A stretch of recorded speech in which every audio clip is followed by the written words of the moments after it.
रोज एक नई कहानी देखने के लिए चैनल को सब्सक्राइब करें और बेल आइकन दबाना ना भूलें। सुमन और काजल दोनों बहुत अच्छी दोस्त थी। एक दिन दोनों कॉलेज के कैंटीन में बैठकर बातें कर रही थी। तभी काजल की नजर सामने बैठे एक लड़के पर जाती है और काजल सुमन से कहती है, अरे सुमन, सामने देख, मुझे लगता है कि ये लड़का अपने कॉलेज में नया आया है। हाँ, मुझे भी कुछ ऐसा ही लग रहा है। मैंने भी पहले कभी इसे यहाँ नहीं देखा। जो भी हो, लड़का तो बड़ा स्मार्ट है दिखने में। हट पगली, कुछ भी कहती है। अरे सच कह रही हूँ, देखना कितना स्मार्ट है। हाय, काश ये मेरा या तेरा बॉयफ्रेंड होता तो मजा ही आ जाता। तू पागल हो गई है। चल जल्दी से खाना खा और चलते हैं, क्लास का टाइम हो रहा है। अरे हाँ, चल लेंगे ना, थोड़ा जी भर कर उसे देख तो लेने दे। काजल उसे देख ही रही थी कि इतने में नितिन उठकर वहाँ से चला जाता है और काजल कहती है, ओ शिट, वो तो जा रहा है यार। सुमन, मैंने तो अभी उसे जी भर कर देखा भी नहीं है। हे भगवान, तेरा क्या होगा काजल? अब चल भी क्लास के लिए। ठीक है यार, चल लेती हूँ, चल। इतना कहकर दोनों कैंटीन से उठकर अपनी क्लास में चली जाती हैं और दोनों एक ही सीट पर बैठ जाती हैं। क्लास में प्रोफेसर आते हैं और क्लास शुरू होती है। काजल पढ़ाई करते करते बोर हो जाती है कि तभी वो क्लास में यहाँ वहाँ देखने लगती है। एक बार फिर उसकी नजर क्लास की लास्ट वाली सीट पर बैठे नितिन पर जाती है, जिसे देखकर वो खुश होकर सुमन से कहती है, ओए सुमन, देख वो लड़का। कौन सा लड़का? अब तूने किस लड़के को देख लिया यहाँ? अरे यार, वही जिसे हमने सुबह कैंटीन में देखा था, वो स्मार्ट लड़का। अरे पागल लड़की, वो हमारी क्लास में क्या करेगा? तूने किसी और को देखा होगा। मैं सच कह रही हूँ सुमन, देख वो बैठा है। काजल की बात सुनकर सुमन सीट के पीछे देखती है और उसे वहाँ नितिन बैठा हुआ नजर आता है, जो कि सुमन को ही देख रहा था। उसे देखकर सुमन कहती है, हाँ यार, ये तो सच में यहाँ ही है। पर ये क्या हो रहा है? आज से पहले तो मैंने इसे हमारी क्लास में नहीं देखा। जो भी है यार, मेरे तो मजे आ गए। अब मैं इसे रोज देखा करूँगी और क्या पता इसे मैं पसंद आ जाऊँ। हाय राम, ये तो मुझे ही देख रहा है। लगता है ये भी मुझे पसंद करता है।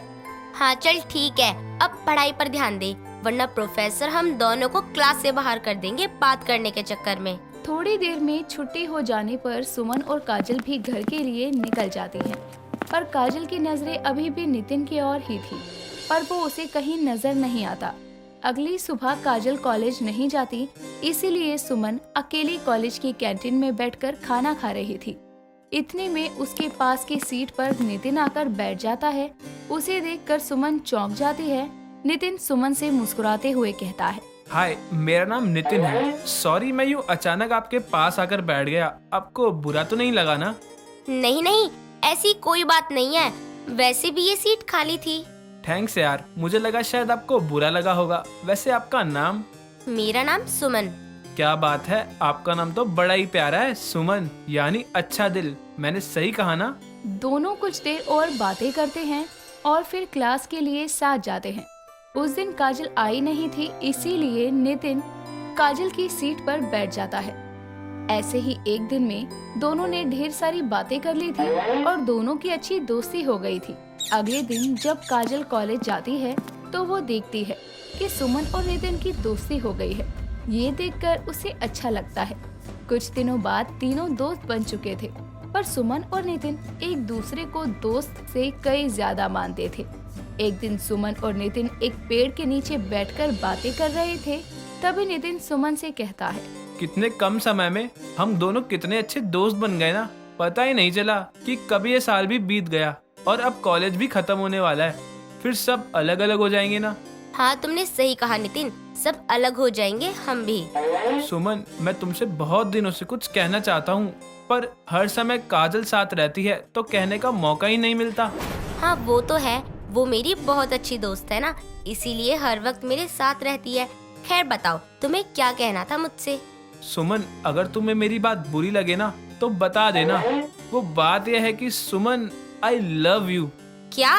हाँ सुमन, जब से तुमसे पहली बार मिला हूँ तब से लेकर आज तक मैं तुमसे ही प्यार करता आया हूँ, पर कभी कहने की हिम्मत ही नहीं हुई और ना ही वक्त मिला।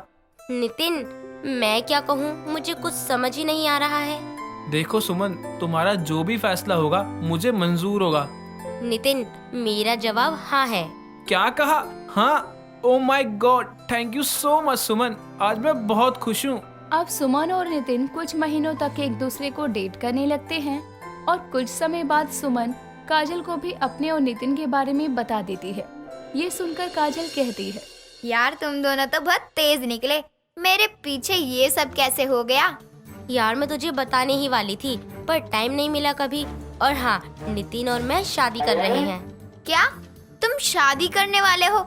यार तुम दोनों बहुत बुरे हो, मुझे अब जाकर ये सब पता चल रहा है। यार अब तू नाराज मत हो, तेरी बेस्ट फ्रेंड की शादी है और तू ऐसे बोल रही है। काजल सुमन को खुश होकर तो दिखाती है पर वो मन में दुखी थी, क्योंकि काजल पहले दिन से ही नितिन को बहुत पसंद करती थी, पर वो उसे कभी कह नहीं सकी थी। लेकिन अब वो कुछ कर नहीं सकती थी। कुछ महीनों में नितिन और सुमन शादी कर लेते हैं। उनकी शादी के पहले ही दिन दोनों में बहस हो जाती है। अगले दिन सुमन और नितिन से मिलने काजल उनके घर आती है। और कैसी है सुमन, कैसे जा रहे हैं नई नई शादी के दिन? क्या बताऊं यार, पहले ही दिन हम दोनों में झगड़ा हो गया और वो नाराज हो गया। क्या कहा? तुम दोनों पहले ही दिन लड़ पड़े? ये क्या बात होती है यार? जाने दे यार, रुक, मैं तेरे लिए खाने को लेकर आती हूँ, तू यहाँ बैठ। ठीक है तू जा, मैं यही हूँ, कहीं नहीं जा रही हूँ। इतना कहकर सुमन किचन में खाना बनाने के लिए चली जाती है और काजल सुमन का घर देखने लगती है। कुछ देर में घर पर नितिन आता है और काजल नितिन की ओर पीठ करके खड़ी थी। तभी नितिन को लगता है कि सुमन है और वो पीछे से जाकर उसे अपनी बाहों में भर लेता है। इतने में ही सुमन किचन से बाहर आती है और दोनों को इस तरह देखकर कहती है, ये क्या हो रहा है? सुमन, तुम वहाँ हो तो यहाँ कौन? मैं। अरे काजल, तुम कब आई? और सॉरी, मुझे लगा सुमन है। कोई नहीं, वैसे कुछ देर पहले ही आई। ओह, ये तो बहुत अच्छी बात है, अब कुछ दिन रुक कर ही जाना। अरे नहीं नितिन, मैं यहाँ तुम दोनों के बीच रुक कर कबाब में हड्डी थोड़ी ना बनूंगी।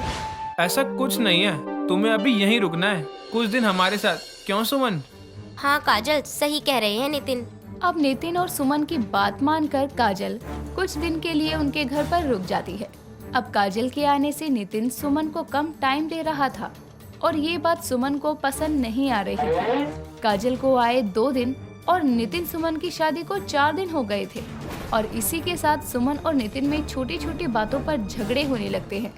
अब दोनों की शादी को तकरीबन 6 दिन हो गए थे, जिसके बाद सुमन काजल से कहती है, सुन काजल, मैं बाजार जा रही हूँ सामान लेने, तुझे चलना है मेरे साथ? नहीं यार, आज मेरी थोड़ी तबीयत खराब है, शायद बुखार है, तू जा, मैं नहीं जा पाऊंगी।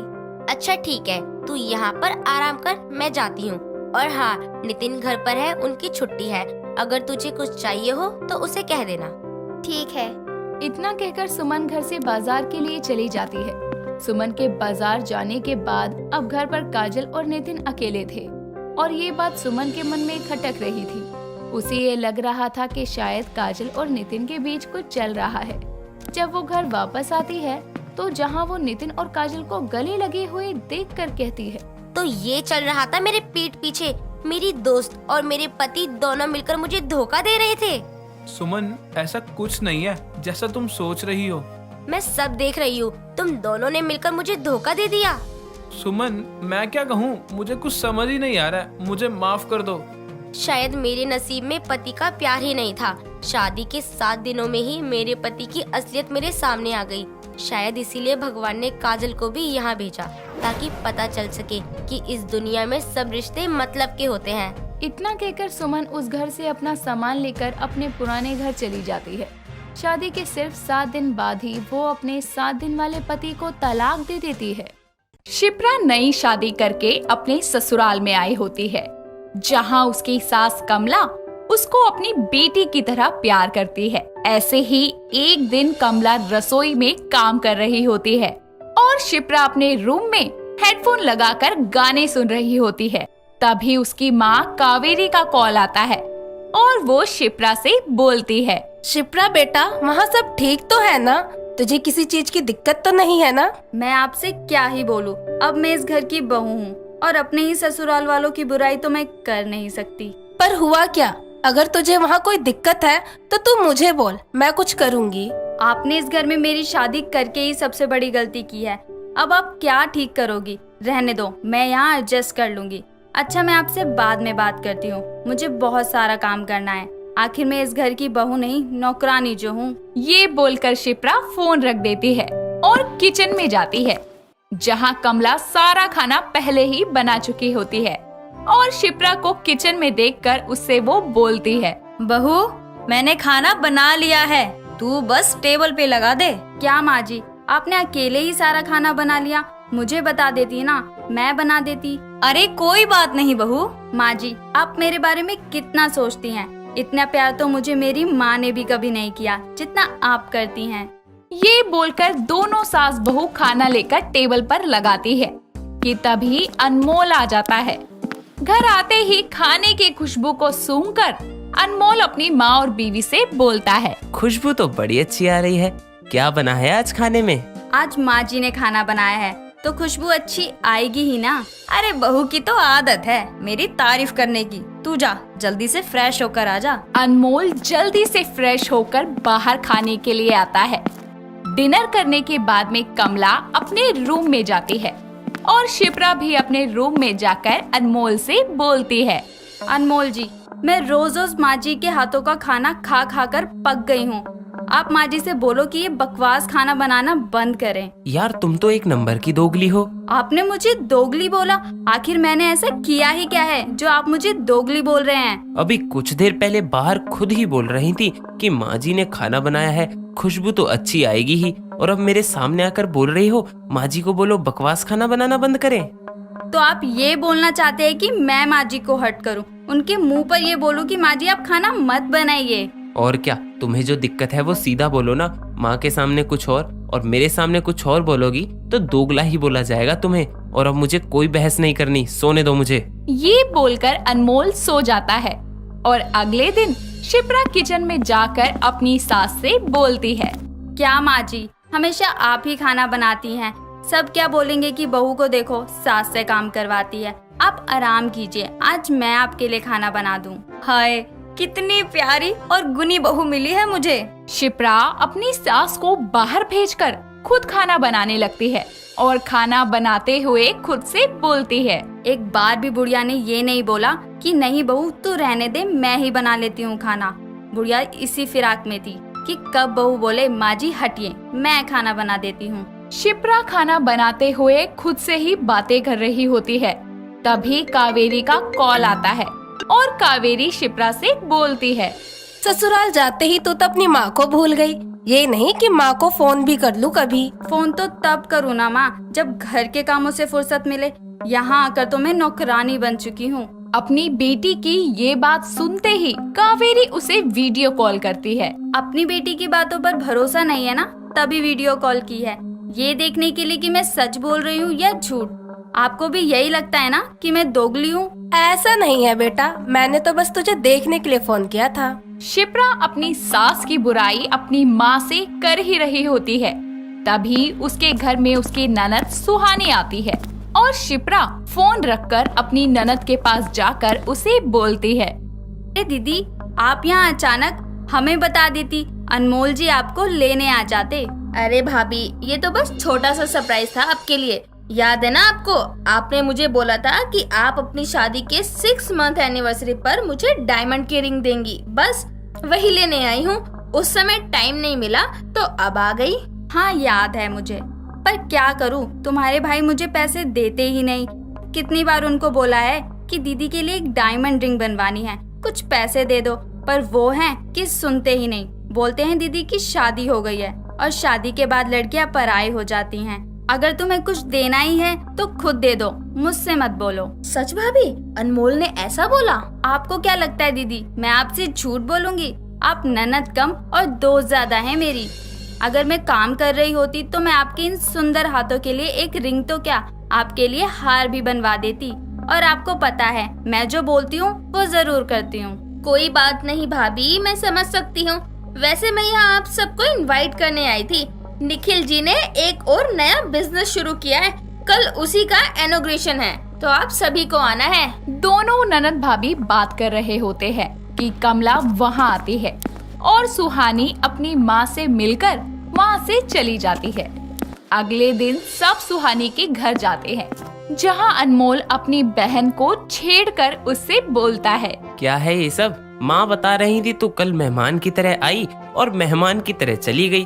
थोड़ी देर मेरा वेट नहीं कर सकती थी क्या? जब लड़की की शादी हो जाती है ना, तो वो अपने मायके वालों के लिए मेहमान ही हो जाती है। ये बोलकर सुहानी वहाँ से चली जाती है। अनमोल उसकी ये बात सुनकर हैरान हो जाता है और फिर से सुहानी के पास जाकर उससे उसकी उदासी के बारे में पूछता है, जिस पर सुहानी उसको सारी बात बताती है और अनमोल उसे बोलता है, अरे बस इतनी सी बात पर तू मुझसे नाराज हो गई? वो तो मैंने बस शिप्रा को चिढ़ाने के लिए बोला था। उस दिन शिप्रा मुझसे बहुत लड़ रही थी ना, माफ कर दे अपने छोटे भाई को। अच्छा, तुम दोनों लड़ोगे तो मुझसे रिश्ते नाते तोड़ लोगे? ऐसा नहीं है, अब माफ भी कर दो, सॉरी। अपने भाई को ऐसे माफी मांगता देखकर सुहानी अनमोल को माफ कर देती है। कुछ देर बाद में अनमोल शिप्रा और अपनी माँ के साथ में घर आता है और शिप्रा से बोलता है, अरे मैं तो तुम्हें दोगला मजाक में बोला करता था, पर तुम तो सच में दोगली इंसान हो। दीदी के सामने कुछ, माँ के सामने कुछ और मेरे सामने कुछ और। अरे कितने चेहरे हैं तुम्हारे। क्या हुआ बेटा, तू बहू पे इतना गुस्सा क्यों कर रहा है? माँ ये बात आप मुझसे ना ही पूछो तो ज्यादा अच्छा होगा, पूछो अपनी प्यारी बहू से ही।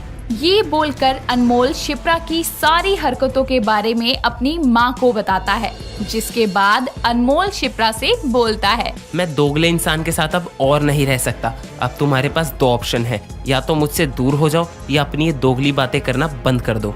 नहीं, मैं इस घर को और आपको छोड़कर कहीं नहीं जाऊंगी। आप जैसा बोलोगे मैं वैसा ही करूंगी, मुझे माफ कर दो। शिप्रा अपनी गलती की माफी मांग लेती है, जिसके बाद अनमोल उसको एक और मौका देता है और शिप्रा अब एक अच्छी बहू की तरह अपने घर की सारी जिम्मेदारियां बखूबी निभाती है और कुछ ही दिनों में अपनी ननद से किया हुआ वादा भी पूरा करती है।